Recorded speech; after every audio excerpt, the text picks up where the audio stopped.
Friends, ఎప్పుడైనా మీకు ఇలా అనిపించిందా? ఎందుకు దేవుడు నా లైఫ్ ఇలా చేశాడు, ఎందుకు నా జీవితం ఇలా ఉంది, ఎందుకు నా బ్రతుకు ఇలా ఉందని ఎప్పుడైనా మీకు అనిపించిందా? అలా గనక అనిపిస్తే ఈ చెబుతున్న విషయం మీకోసమే, జాగ్రత్తగా వినండి. ఒక ప్రాంతంలో కొంతమంది కుష్ఠరోగులు వారికి ఉన్న అనారోగ్యాన్ని బట్టి, కుష్ఠరోగం అనేది అంటువ్యాధి కదా, ఆ అంటువ్యాధిని బట్టి ఊరి లోపలికి ఎవరు వారిని రావడానికి ఆహ్వానించేవారు కాదు.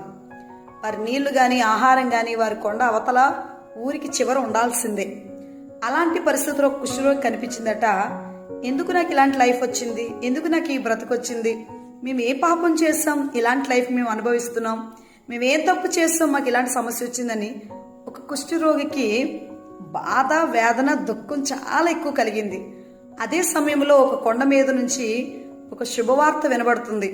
మీ సమస్య పోయే రోజు, మీకు నెమ్మది కలిగే రోజు, మీకు చింత తొలగిపోయే రోజు రాబోతుంది మీ జీవితంలో, రండి మీ పరిస్థితిని మార్చుకోండి అని. అది విన్న కుష్ఠరోగి తన యొక్క శరీరాన్నంతా కవర్ చేసుకొని ఆ కొండ మీద విన్న వార్త దగ్గరికి ఆయన ఎవ్వరికి తెలియకుండా రహస్యంగా తన వస్త్రాన్ని కప్పుకొని వచ్చాడు. అయితే ఆ కొండ మీద ప్రసంగిస్తుంది ఎవరో కాదు, యేసుక్రీస్తు ప్రభువారు. ఆయన చూసుకుంటూ ఆ కొండ ఎక్కిపోయాడు.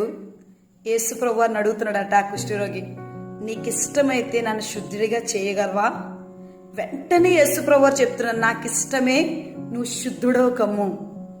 ఈ వార్త విన్న వెంటనే ఆ ఊరి వారందరూ అమ్మో కుష్ఠరోగి వచ్చని చెప్పి రాళ్ళతో కొట్టడానికి ప్రయత్నిస్తూ ఉంటే, అప్పటికే తన శరీరం మీద ఉన్న కుష్ఠి రోగం, తనకున్న కుష్టి పోయి స్వస్థత పొంది చంటి బిడ్డ శరీరంలో అయిపోయింది.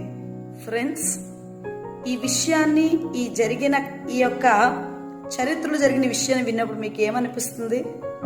ఆహా, కుష్టి రోగులు సైతం మార్చగలిగిన వాడు నా స్థితి కూడా మారుస్తాడు. ఒక్కసారి ఆయన యొక్క సన్నిధిలో నన్ను నేను అప్పగించుకొని నాలో నేను కుమిలిపోకుండా ఆయనతో చెప్పడానికి ప్రయత్నిస్తాను. ప్రయత్నిద్దామా? Thank you.